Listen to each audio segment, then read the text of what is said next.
Hello guys, welcome back. Yesterday అంటే July 30, 2025న ISRO and NASA కలిసి డెవలప్ చేసిన ఒక ఎర్త్ అబ్జర్వేషన్ శాటిలైట్ నిసార్ని శ్రీహరికోట లాంచ్ స్టేషన్ నుండి జిఎస్ఎల్వి F-16 రాకెట్లో స్పేస్లోకి లాంచ్ చేశారు.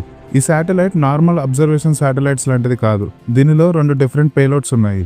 వాటిలో ఒకటి S-బ్యాండ్ సింథటిక్ అపర్చర్ రాడార్. దీనిని మన ఇస్రోనే డెవలప్ చేసింది. రెండోది వచ్చేసి L-బ్యాండ్ సింథటిక్ అపర్చర్ రాడార్. దీనిని యుఎస్ఏలోని JPL ల్యాబ్స్లో డెవలప్ చేశారు.